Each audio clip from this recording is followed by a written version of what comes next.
Hello students, આપણે વિધેય chapter complete કર્યું, એના એમસીક્યુ પણ કર્યા. તમારા લેવલ પ્રમાણે તમારા ચેપ્ટરમાં લેવલ જે છે તે લેવલ પ્રમાણે જેટલા એમસીક્યુઝ આપણે કરવા જોઈએ તેટલા કરી નાખ્યા છે. મેથડના એટલે એવી મેથડના આપણે કરી નાખ્યા છે. થોડાક હજુ હું તમને પીડીએફ આપીશ કે જેમાં એમસીક્યુ કરેલા હશે તેવા તમારે પ્રેક્ટિસ કરવાની છે. અને હવે આપણે આજે સ્ટાર્ટ કરવાના છે તે નવું ચેપ્ટર લઈએ છીએ આજથી, બરાબર. હવે એ નવું ચેપ્ટર જે કરવાનું છે તેમાં મને વસ્તુ આવ્યા જે આ રિલેશન ફંક્શન એટલે કે સંબંધ અને વિધેય આપણે શીખ્યા એની જરૂરિયાત ઊભી થશે જ. નોટ એક્ઝેક્ટલી એના જેવા સમ્સ આવે તમારા, પણ પ્રદેશ શું છે, ડોમેન, કોડોમેન, સહપ્રદેશ એટલે કે અને વિસ્તાર કેવી તેવી વસ્તુ કદાચ તમે થોડી ઘણી અહીંયા જોઈ શકીએ. અને વિધેયમાં જે આપણે મૂલ્ય શોધીએ છીએ, વિધેયમાં એટલે કે તમને કોઈ ફંક્શન એફએક્સ આપેલું હોય તો એફએક્સની કિંમત શોધવા માટે આપણે એક્સની જગ્યા પર એટલે પ્રદેશમાંથી ઘડકો લખીએ છીએ 1 2 3 4 એવા. તો કે જે કંઈક પ્રદેશ આપ્યો હોય તેના આધારે આપણે એક્સની કિંમત મૂકીએ છીએ અને એફએક્સનો જવાબ લાવીએ છીએ. તે વિસ્તાર કેવા છે એટલો જે ટોપિક જે છે તેનો ઉપયોગ અહીંયા કરવામાં આવે છે. એટલે થોડા અંશે આપણે બધા વિધેયના પ્રકારો શીખ્યા. એ બધા વિધેયના પ્રકારો એટલે કે તદેવ વિધેય આવશે, સુરેખ વિધેય આવશે, બહુપદી વિધેય આવશે, ટ્રિગોનોમેટ્રિક એટલે ત્રિકોણમિતીય વિધેય આવશે. તો ત્રિકોણમિતીય વિધેય તમે ત્રિકોણમિતિમાં શીખ્યા. એટલે એ બે ચેપ્ટર શીખાઈ ગયા પછી એટલે બીજું અને ત્રીજું એ બે ચેપ્ટર શીખાઈ ગયા પછી એના ઉપયોગથી હવે એના ઉપયોગ થકી મારે નવું ચેપ્ટર લેવાનું છે કે જે બંનેનો ઉપયોગ તમારો કમ્પ્લીટ એ બેના ઉપયોગથી તમારો આ ચેપ્ટર સ્ટાર્ટ થશે. અને એ ચેપ્ટરમાં પણ અત્યારે આપણે બેઝિકની ડેફ થોડી સમજવાની છે. ડેફને રિલેટેડ દાખલા તમને અત્યારે નથી બેઠા, ડેફને રિલેટેડ દાખલા સોલ્વ, પણ ડેફને સમજવા માટે દાખલા કેવી રીતે કરવાના હોય છે તે તો મારે તમને આઈડિયા થોડો આપવો જ પડશે. એટલે તે આપણે શીખવાના છીએ. અને એ જે ચેપ્ટરમાં આપણે શીખીશું તેનો તમારો 12મામાં ઘણો બધો મોટો ઉપયોગ આવશે. આખા ચેપ્ટર્સ દરમિયાન ઘણા ચેપ્ટર્સ દરમિયાન તમારો ઉપયોગ આવશે એનો. એટલે એ ચેપ્ટર તમારે શીખવું બહુ અગત્યનું થઈ પડશે અને ડેફને સમજવી બહુ અગત્યનું થઈ પડશે. ઓકે, એટલે હવે જે આપણે શરૂઆત કરવાના પોઈન્ટમાં ચેપ્ટરમાં તે પોઈન્ટ જે લેવાના તે તમારું શું આવશે તો કે કલનશાસ્ત્ર આવશે, કેલ્ક્યુલસ આવશે તમારે. એટલે કલનશાસ્ત્રનો ઉપયોગ એટલે તેમાં તમારો એવા ડેરિવેટિવ અને સંકલન અને વિકલન અને પછી એવા લક્ષ અને એ બધા ટોપિક જે તમારા આવવાના કલનશાસ્ત્ર કહેવાશે ને તેનો આપણે ઉપયોગ કરવાનો. તેનો થોડો ઘણો ઉપયોગ તમે ફિઝિક્સમાં કરી ચૂક્યા પણ છો. કેવી રીતે કરી ચૂક્યા છો કે પદાર્થની ગતિ કોઈક સમયે તમે ઉપરથી કોઈ પદાર્થ વસ્તુ નીચે નાખો તો તેની ગતિ કેટલા સમયમાં એ પદાર્થ નીચે આવ્યો, ઉપર આવ્યો, આટલે આટલો નાખ્યો, તેનો વક્ર કેવો બન્યો વગેરે વગેરે તમે કન્સેપ્ટ શીખો છો. તો સમયમાં જેમ જેમ વધારો થાય તેમ તેમ એની ગતિમાં કેવો ફેરફાર થાય છે તે બધા ફેરફારનો દર જે શોધીએ છીએ તે બધી વસ્તુ તમારી અહીંયા આવશે, બરાબર. હા, પણ એક્ઝેક્ટલી એ પ્રમાણે મોટા પાયા પર અત્યારે નથી આવવાની. તમારે બેઝિક કન્સેપ્ટ અત્યારે લેવાનો છે. એટલે આપણે કલનશાસ્ત્રનો અહીંયા ઉપયોગ કરવાના છીએ. અને તેનો પહેલો પોઈન્ટ તમારો જે આવે છે તે લક્ષ, બરાબર. લક્ષ એને ઇંગ્લિશમાં કહેવાશે લિમિટ. તમારા ચેપ્ટરનું નામ છે લક્ષ અને વિકલન એટલે લિમિટ એન્ડ ડેરિવેટિવ્સ, બરાબર. તો લક્ષ સમજીશું તેને આધારે તમારું વિકલન જશે. વિકલનનો બહુ નાનો કન્સેપ્ટ અહીંયા આપેલો છે. એ પણ આખું ચેપ્ટર લક્ષ તો નહીં પણ લક્ષનો કન્સેપ્ટથી તમારું જે સાતત્ય આવશે તે કન્ટિન્યુટી જે આવશે છે તો કન્ટિન્યુટી ચેપ્ટર તમારું 12થમાં છે અને વિકલન પણ આખું જ તમારું 12થમાં છે. અહીંયા ફક્ત એની ડેફ છે પણ એના નિયમોને આધારે સમ્સ તમારા બધા 12થમાં આવશે. એટલે 12th માટેની રૂપરેખા મેં તમને આપી. અત્યારે તમે 12thનું પણ થોડું શીખી રહ્યા છો એવું થશે. એટલે સમજાય છે? આ બધા જ કન્સેપ્ટ તમારા 12thમાં આવે એટલે 12thનો જ કન્સેપ્ટ તમે શીખો છો અને એ કન્સેપ્ટની આગળ તમારું 12thમાં ચેપ્ટર આવવાનું છે. તો અત્યારે આપણે જોવાના તે લક્ષ. લક્ષ એક્ઝેક્ટલી શું છે, લિમિટ એક્ઝેક્ટલી શું છે. તો લક્ષના આપણે જો સમાનાર્થી વિચારવા જઈએ કે એના શબ્દો કેવા અને સમાનાર્થી શું આવશે, લક્ષ એટલે ધ્યેય એવું આવશે અને ઇંગ્લિશમાં આપણે એને કહી શકીએ ગોલ, રાઈટ છે. એટલે ગોલ તમારો કોઈ પણ વ્યક્તિ કોઈ પણ આપણે કંઈક ભણતા હોઈએ તો ભણનાર વ્યક્તિનો પણ કંઈક ગોલ હોય કે મારે આ બનવું છે, બરાબર છે. બીજી કંઈક વસ્તુ વિચારીએ, કોઈ બિઝનેસ કરતો હોય તો બિઝનેસ કરવાવાળાનો પણ કંઈ ટાર્ગેટ હોય કે મારે આટલા વખતમાં આટલા લેવલ પર પહોંચવું છે, આ સ્ટેજ પર જવું છે, દેટ ઇઝ ધ ગોલ. અને એ ગોલ પર જવા માટે અવનવા રસ્તાઓ હોય છે. એટલે આપણે એના રસ્તાઓ પણ અલગ અલગ આવી શકે, અલગ અલગ જગ્યાએથી જવા માટે. તો કોઈક અલગ અલગ રસ્તા પરથી જવા માટે ગોલથી ભટકાઈ જાય ને કોઈ બીજી જગ્યાએ પણ પહોંચી જાય છે. એટલે આપણે ગોલ ધારેલું છે તે પ્રાપ્ત થશે જ, અચીવ કરીશું જ, નોટ નેસેસરી. બટ આપણો ગોલ શું છે તે અગત્યનો છે. તો ગોલ દેટ મીન્સ કે અહીંયા આપણા માટે લક્ષ્ય આવશે એ રીતે. બરાબર? આ તો આપણો વ્યવહાર એનો ઉપયોગ થયો. અહીંયા પણ મેથ્સમાં જે તમારું લિમિટ આવવાનું, તે લિમિટનો અર્થ પણ કંઈક એવો જ લેવાનો છે તમારો. બરાબર? તમને કોઈ ફંક્શન આપેલું હશે, અત્યાર સુધી તમે વિધેયમાં જે બધા વિધેય સંબંધ અને વિધેય ચેપ્ટરમાં જે ફંક્શન લીધા તેના તમે પોઈન્ટ શોધતા હતા, તો તેમાં તમને ધારો કે ફોર એક્ઝામ્પલ લઈ લઉં છું કે જેના તરફ આપણે લક્ષની વ્યાખ્યા તરફ જવાના છીએ. કેવું લઉં છું? x² - 1 છેદમાં x - 1. આવું કંઈક તમને ફંક્શન આપેલું હોય માનો વિધેયમાં, અને તમને કહે કે તો f2 શોધો એવું કહે. f2 શોધવા કે તો તમે શું કરો? f2 શોધવા કહ્યું હોય મને, એટલે ફંક્શનનો ઉપયોગ આવે તો તમને કહું છું કે મને કોઈ વિધેય આપ્યું છે કે જેને મારે 2 આગળનું મૂલ્ય શોધવું છે. 2 આગળનું મૂલ્ય ધેટ મીન્સ કે f2 આગળ f ની શું કિંમત આવે છે તે. તો મારે f2 શોધવું હોય તો મારે અહીંયા જે ફંક્શન આપ્યું તેનું x = 2 મૂકવાના એવું થાય છે. હવે x = 2 મૂકો એટલે f2 થશે 2² - 1/2 - 1 આવું થશે. એટલે 4 - 1 3/1 એટલે 3 થવાના. ઓકે, એટલે આ એનો જવાબ મને મળ્યો. પછી મને f1/2 પૂછી શકે, f - 1 પૂછી શકે, સોરી f - 1 પણ આવી શકે ખરું અત્યારે. f - 1 પૂછેલું હોય તો તે પણ આપણે શોધી શકીએ, કોઈ વાંધો નથી. f - 1 પૂછેલું હોય તો શું થશે? f - 1 એટલે -1 નો સ્ક્વેર 1. -1 એટલે ઉપર 0 આવશે, નીચે -1 એટલે f - 1 શોધવા કહે તો મને મળે છે. તો ઉપર આવવાનો 0 ને નીચે આવે -2, તો આનો આન્સર તો હું 0 લખી શકું છું. બરાબર? બટ અહીંયા x = 1 માટે મને f1 પૂછેલું હોય તો f1 ના માટે શું થશે? f1 ના માટે શું થશે? તો અહીંયા 1 નો સ્ક્વેર - 1/1 એટલે 0/0 આવું સ્વરૂપ આવે. તો આ જે સ્વરૂપ આવ્યું, તો વિધેય ચેપ્ટરમાં આપણે કેવી કિંમતો શોધેલી, જેવી આપણને મળી શકે ને તેવી શોધતા હતા. બરાબર? જે તમને ફંક્શન આપેલું છે, જે પ્રકારનું ફંક્શન આપેલું છે, તેની કોઈક ને કોઈક વેલ્યુ મને આપણને જાણીતી, આપણે ચોક્કસ કહી શકીએ કે એની વેલ્યુ આ જ છે તેવું આવતું હતું. બરાબર? તો આ જ વેલ્યુમાં તમને f2 ને f - 1 ને f3 કે f3/5 કે વગેરે વગેરે બધી વેલ્યુ મને મળી જશે. ખાલી એક જ પોઈન્ટ મને અહીંયા એવો દેખાય છે, તે કયો? x = 1.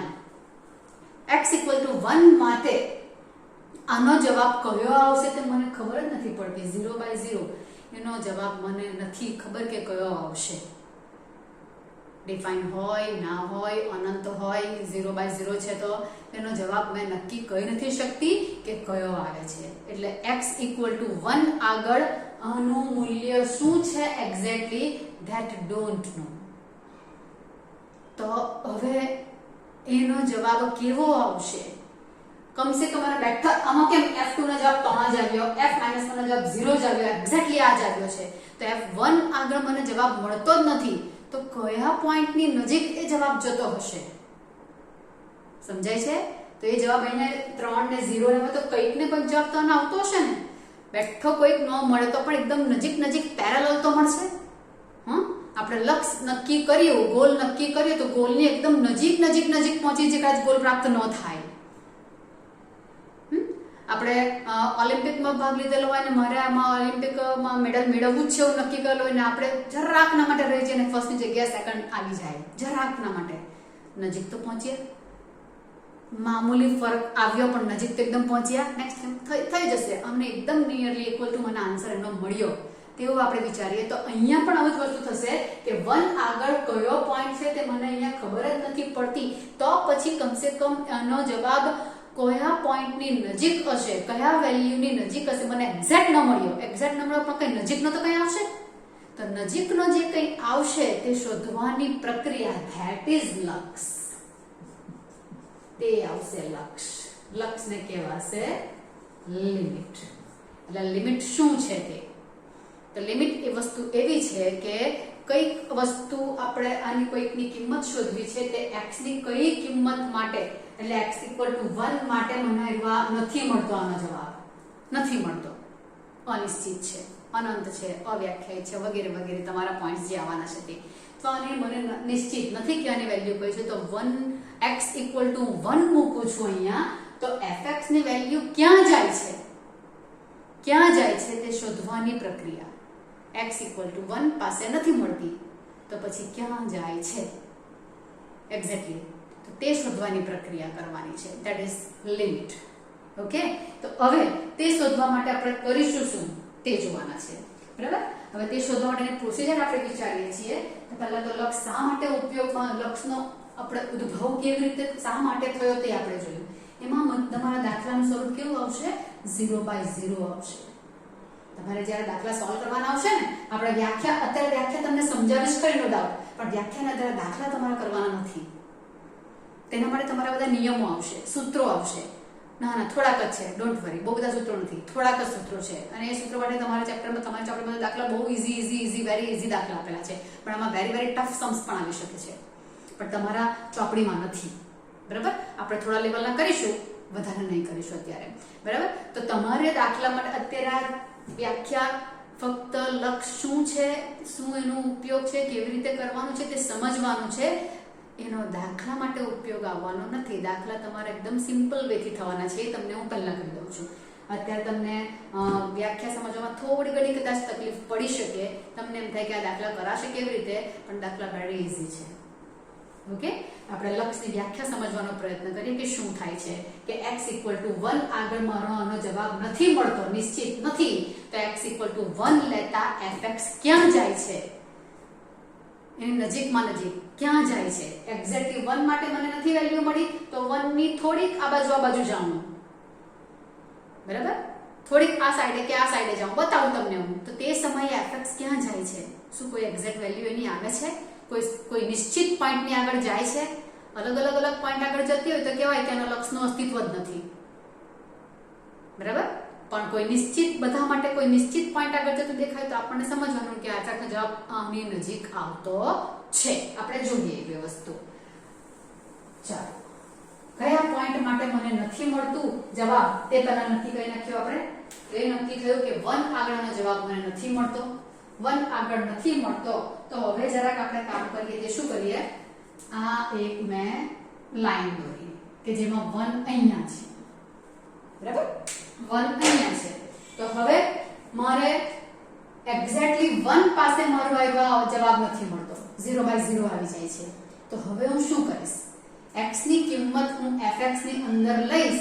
તેના માટે 1 ની નજીકની કોઈ કિંમત લઈ લઉં છું. આ 1 છે, તો 1 ની નજીકની કોઈ કિંમત લઈશું. તો 1 ની નજીકની કિંમત લેવા માટે મારી પાસે જે રસ્તા છે, મેં કીધું ને કે લક્ષ પાસે પહોંચવા માટે રસ્તા અલગ હોઈ શકે, તેવી રીતે અહીંયા પણ અલગ વે આવે છે.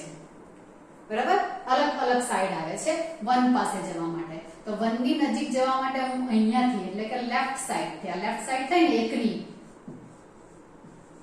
એકની લેફ્ટ સાઈડ ને that is right side, right. તો 1 પાસે આવવા માટે મેં અહીંયાથી અહીંયા પણ આવી શકું છું, આમ, અને અહીંયાથી અહીંયા પણ આવી શકું છું, આમ. બંને વેથી હું આવી શકું છું. બરાબર, તો આપણે એવું કામ કરીએ છીએ. હવે ધારો કે મારે લેફ્ટ સાઈડ થી 1 પાસે આવવાનું હોય, બહુ દૂર નહીં જવાનું, બહુ નજીવો ફેરફાર રાખવાનો. નજીવો એટલે પોઈન્ટ નોટ 1 માં ફેરફાર રાખીએ. આપણે અત્યારે થોડા મોટા પોઈન્ટ લઈને પણ કરીએ, વાંધો નહીં. બરાબર, તો 1 ની આ બાજુ અહીંયા 0 આવશે, રાઈટ છે. તો 0 અને 1 ની વચ્ચે અહીંયાથી હું ધીરે ધીરે 1 પાસે આવું. એટલે વેલ્યુ x ની કહું લઉં છું. ધારો કે x ની વેલ્યુ હું 0.1 લઈ લઉં.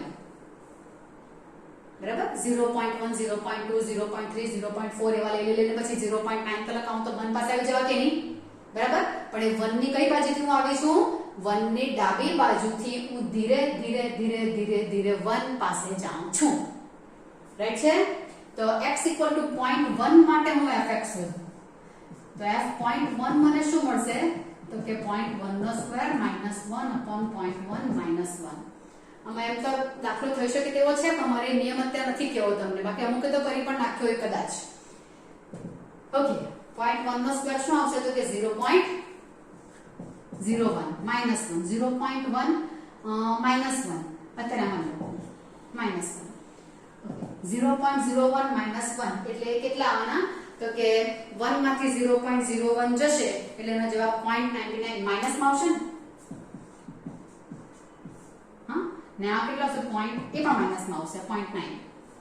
1 માંથી 0.1 ગયો એટલે 0.9 રહ્યા, માઈનસ માઈનસ પ્લસ તો થઈ ગયા એટલે 99/90 લખી શકાય મારે. આને આમ કરી નાખું તો ડોન્ટ વરી, 99/90 એટલે આનો જવાબ મારો કેટલો આવવાનો? તો કે 99/90 કરીશ એટલે 1.09 જ આવશે. 90 કરીને fx નો જવાબ, fx નો જવાબ કેટલો આવ્યો મારી પાસે? 1.09 આવ્યો. ક્યારે? x = 0.1. 0.1 એટલે અહીંયા હશે, વધારે નજીક જાઓ. x = 0.2 લો. આ આપણે પ્રયત્ન કરીએ છીએ અત્યારે. તમારે આ રીતે દાખલા નથી લેવાના, હું તમને કહેતી રહું છું. આજે આ સમજવાનું જ છે ખાલી બસ. x ની જગ્યા પર 0.2 મૂક્યા બધે. 0.2 નો સ્ક્વેર 0.04 આવશે, -1 0.0 અરે 0.2 -1 આવશે. 0.04 -1 એટલે 1 માંથી આયરા જવાના માઈનસમાં આવવાના, -0.96 કે અને આ 0.8 આવવાના, બરાબર? એટલે 96/80. 80 * 80 એટલે 1.16 રહ્યા એટલે પાછા આવવાના 16 એટલે 1.2 આવવાના. 1.2. જો પહેલા 1.09 હતા, હવે કેટલા થયા? fx ની વેલ્યુ 1.2 થઈ છે, બરાબર? હવે x = લઈ લો 0.4. જરા વચ્ચે 0.3 ગપચાવેલું છે, હું કઈ નહીં. 0.4 લીધા, હજુ નજીક ગઈ એકની. f 0.4 0.4 નો સ્ક્વેર -1 0.4 -1 0.4 નો સ્ક્વેર એટલે 0.16 આવશે. 0.16 -1 0.4 -1 માઈનસ 1 માંથી 16 જશે એટલે 84 રહેશે ને, -84 ને આ 0.1 / 0.4 એટલે 0.6 એટલે 84/60. 60 * 60 24 એટલે 6 * 24 1.4 એવું કઈ રહ્યું, બરાબર? 1.4 રહ્યા, 1.09 1.2 1.4. હવે હું શું એક x = 0.6 લઈ લઉં. એક ને હું એ કરું છું. f 0.6 0.6 નો સ્ક્વેર 0.6 -1 0.6 નો સ્ક્વેર 6 નો વર્ગ 36 આવશે. 0.6 - 1 36 જ્યારે 64 થશે ને, -0.64 અને આ -0.4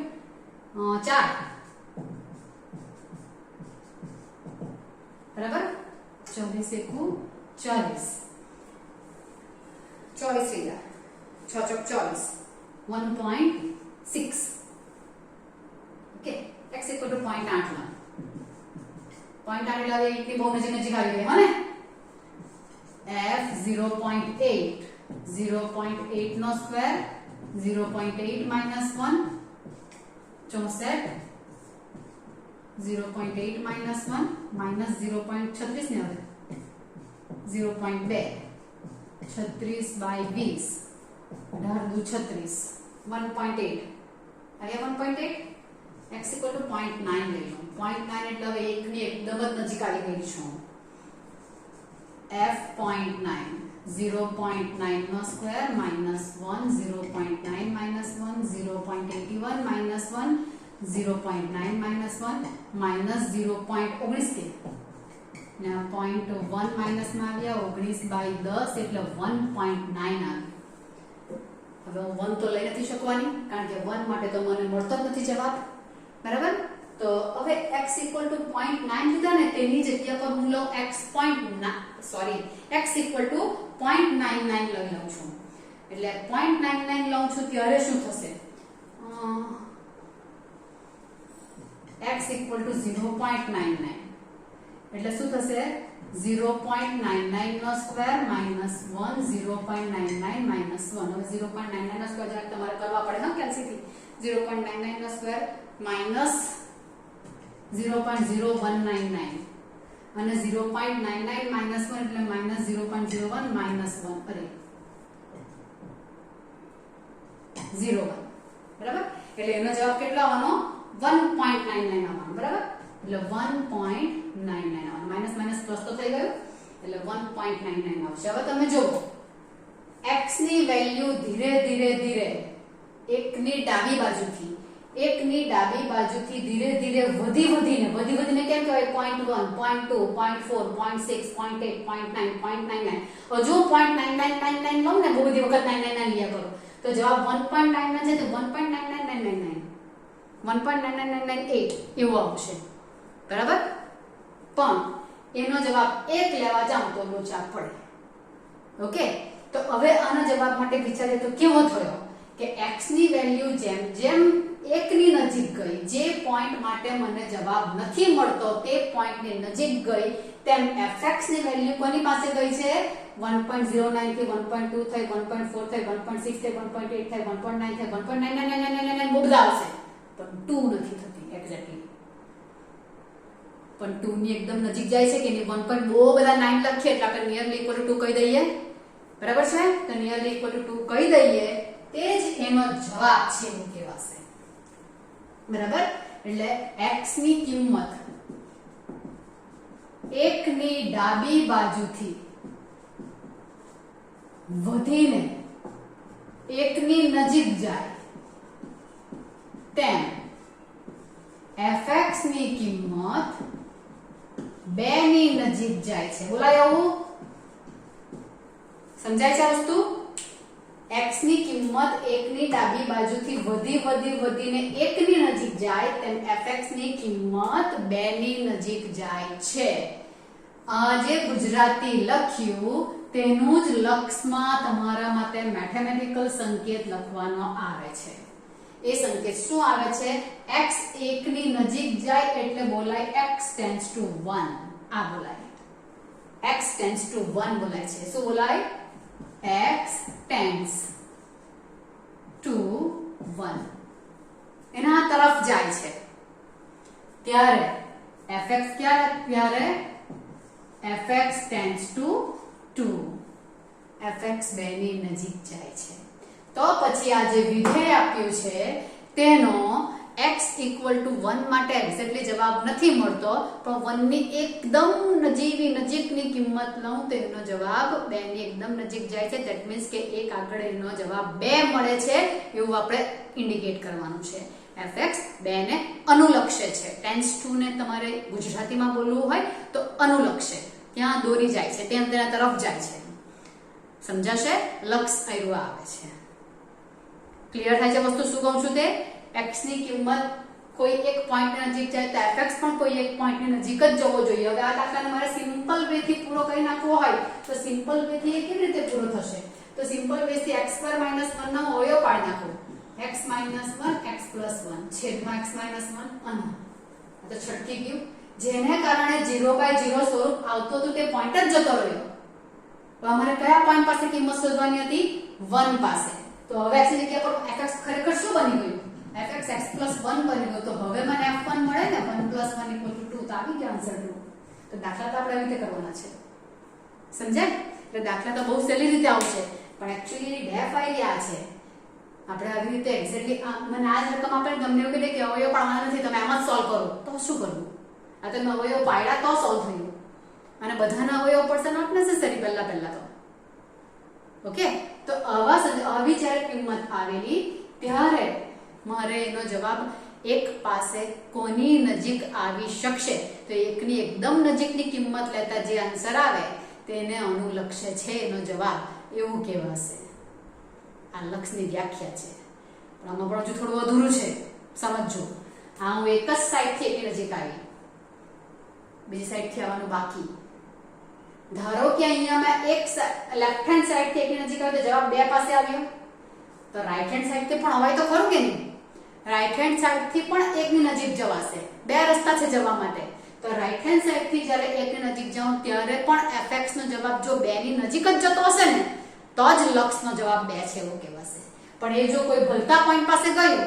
તો લક્ષનું અસ્તિત્વ નથી મારે બનવું તો ડોક્ટર ને કામ કરતી આ રસ્તો પકડો પેલો રસ્તો પકડો ડોક્ટરની જગ્યાએ બની ગઈ કઈ ભલતું જ કઈ જ નહીં બની ગઈ ભલતું જ તો પછી મારા લક્ષ હતું જ નહીં એમ કહેવાય લક્ષ જ નહીં હતું મારી પાસે એમ એવું કહેવાશે બરાબર તો અહીંયા કે આ બાજુથી જાઉં કે આ બાજુથી જાઉં મેં ડોક્ટર જ બનવું તો મારું લક્ષ સાચું પડ્યું એવું કહેવાશે કોઈ પણ વેથી જાઉં તો અહીંયા બે જ વે છે લેફ્ટ એન્ડ રાઈટ બોલાશે left hand limit, right hand limit.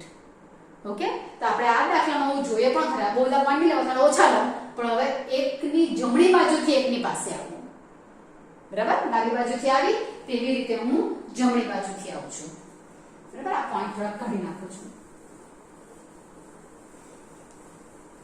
આપણે આજે બહુ બધું ડીપમાં અત્યારે નહીં કરીશું, આપણે થોડુંક એના પછી વ્યાખ્યા આપણી શીખી લઈશું અને પછી એના પરના સમ્સ તમારા ચોકડીમાં ઉદાહરણ આપેલા છે, તે ઉદાહરણ તમે જરાક જોશો ને તો પણ તમને ખ્યાલ આવશે કે હા કેવું આવે છે. હવે મારે જે આવવાનું છે તે રાઈટ હેન્ડ સાઈડ, તે રાઈટ હેન્ડ સાઈડ પર અહીંયા એક નજીકમાં નજીક 2 આવશે. આપણે પૂર્ણાંક સંખ્યા લઈએ તો પોઈન્ટ વાળા સીધી લઈ લો તો કોઈ વાંધો નહીં મળે. આટલા એકદમ મેં 0.1 થી સ્ટાર્ટ કરી તેની જગ્યાએ 1.5 થી સ્ટાર્ટ કરી નાખું. 1.5. ઓકે, 1.5 થી શરૂઆત કરીને હું ધીરે ધીરે 1 પાસે આવું છું. બરાબર, તો x = 1.5 લો તો મને આ શું મળશે તો કે 1.5 નો સ્ક્વેર -1 1. આ બધું વિધેય છે હા ને. 1.5 નો સ્ક્વેર શું આવશે 15 વર્ગ 225 તેને આધારે. હવે આમાં જવાબ પોઝિટિવ આવવાનો, આમાં બધા નેગેટિવ આવે ખબર, ઉપર નીચેના બંને નેગેટિવ આવેલા હતા બીકોઝ વસ્તુ જ આપણે લઈએ છીએ તે એકની આ બાજુ લઈએ, ઓબ્વિયસ છે એક કરતા નાની જવાની છે એટલે જવાબ બધા નેગેટિવ આવતા હતા. અહીંયા એક કરતા મોટો અંક છે x, જવાબ પોઝિટિવ જ આવવાનો છે. 1.25.5 એટલે આનો જવાબ જે આવશે તો 1.25/0.5 તમારે કહેશે કહી લેવાનું, તો એનો જવાબ મારે આવે છે 2.5. ઓકે, આ કમ્પ્લીટ થયું અથવા તો 2.5 આવ્યું. x = હવે 1.5 લીધા એનાથી ઘટાડો કિંમત અહીંયા વધારતી હતી કે નહીં, એટલે મારું સ્ટેટમેન્ટ છે x ની કિંમત એકની ડાબી બાજુથી વધીને એક નજીક જાય છે. હવે અહીંયા 1.5 લીધા, હવે ઘટાડવા પડશે ને મારે એક પાસે જવા માટે, એટલે જમણી બાજુથી x ની કિંમત કેવી થાય છે ઘટીને એક પાસે જાય છે. ડાબી બાજુથી વધીને એક પાસે જાય છે, જમણી બાજુથી ઘટીને એક પાસે જાય છે. આ શબ્દો પણ તમારે જાણવા બહુ જરૂરી છે. એટલે હવે હું લઉં છું 1.2. તમને મેથડ સમજમાં આવી ગયો છે એટલે હું જરા વધારે મોટા ગેપ વાળા પોઈન્ટ લઉં છું. 144 આવશે એટલે 1.44. 1.44 એટલે 0.44 ને 0.2 એટલે આવશે 2.2. એટલે આનો આન્સર આવ્યો 2.2. જો તમે આન્સર નો જો તો આન્સરમાં તમને ખબર પડશે કે પહેલો 2.5 આવ્યો તો બીજો 2.2 આવ્યો, એટલે એનો જવાબ થોડો ઘટતો જાય છે. રાઈટ છે, તો જવાબ એનો ઘટ્યો 2.2 મારો ક્લિયર થયો છે. ઓકે, હવે પાછી હજુ વધારે નજીક જાઉં છું. 1.2 લેતા જવાબ જે આવ્યો તો હવે x = 1.1 લઈ લો. એકની એકદમ નજીક આવી ગઈ. રાઈટ છે, 1.1 - 1 1.21 - 1 1.1 - 1 0.21 1.1 એટલે 2.1 આવ્યા. બરાબર, x = 1.01 લઈ લો. 1.01 નો સ્ક્વેર 1.01 - 1, તો હવે 1.01 નો સ્ક્વેર -1 કરી નાખીશ તો એનો આન્સર જે આવે છે તે 0.0201 અને 1.01 આવશે, તો 0.01 આવશે એટલે હવે આનો આન્સર આવ્યો 2.01. હવે 1.001 લો તો 2.001 આવશે, પણ 1 પાસેનો જવાબ મને વ્યાખ્યાયિત થઈ જાય. તો હવે તમે જુઓ કે પહેલા 2.5 હતો, પછી 2.2 થયો, 2.1 થયો, 2.0, પછી 2.001 થશે, 2.0001 થશે, એટલે 2 ની એકદમ નજીક આવી ગયો. રાઈટ છે, એટલે 1 ની જમણી બાજુથી હું ધીરે ધીરે વેલ્યુ ઘટાડતી એક પાસે જાઉં છું તો પણ fx ની કિંમત કેટલી આવે છે 2 ની નજીક જ આવે છે. આ બાજુથી જાઉં તો પણ આ બાજુથી જાઉં તો પણ fx ની કિંમત મને 2 જ મળે છે. તો આમાં શું આવશે, અહીંયા ઘટીને આવશે. ક્યાંથી? જમણી બાજુથી નજીક જાય, 2 ની નજીક જ જાય છે. બંનેનો જવાબ સરખો આવ્યો તો પછી આ વિધેયનું લક્ષ 2 છે એવું કહેવાશે. અને એને સંકેતમાં લખાશે કેવી રીતે? સંકેતમાં લખાશે આ રીતે, લિમિટના LIM લખે. x ક્યાંથી ક્યાં જાય છે? x → 1 આવું નીચે લખે છે. fx એટલે કોણ છે? x² - 1 છેદમાં x - 1. એનો જવાબ કેટલો આવ્યો? તો એનો જવાબ 2 આવ્યો ને, એટલે 2. તો આ એનો લખવાની પદ્ધતિ છે ગણિતિક ભાષામાં. Limit x → 1, x² - 1 / x - 1 = answer કેટલો આવશે? 2 આવશે. અને એને મારે વ્યાપકમાં લખો તો શું લખાશે? લિમિટ x 1 ની જગ્યા પર કોઈ પણ point x tends to a fx તરીકે કોઈ પણ વિધેય અને એનો જે જવાબ આવશે તેને લિમિટ માટેનો l કહે છે, સ્મોલ l ઓર કેપિટલ L. આ એના સંકેત છે. ડાબી બાજુથી જવાનો જવાબ તો limit x tends to a minus k છે, જમણી બાજુથી જવાનો જવાબ limit x tends to a plus k છે. a માઈનસ ને a પ્લસ એ પોઈન્ટ પણ હું તમને ડિટેલમાં સમજાવીશ. ખાલી મારી વ્યાખ્યા અત્યારે આટલી જ તમને કરાવી હતી, તેટલું જ બરાબર સમજજો, તેટલું જ તમે આટલામાં જોજો. નેક્સ્ટ વિડીયોમાં આપણે આ બધું કરીશું અને પીડીએફ હું નહીં આપીશ, તમારે વિડીયોમાંથી જ શીખવાનું છે. ઓકે, બરાબર ચોપડીમાં જરાક વાંચી લેજો ઉદાહરણ, લક્ષ પછી જે આપેલા છે તે. Okay, by.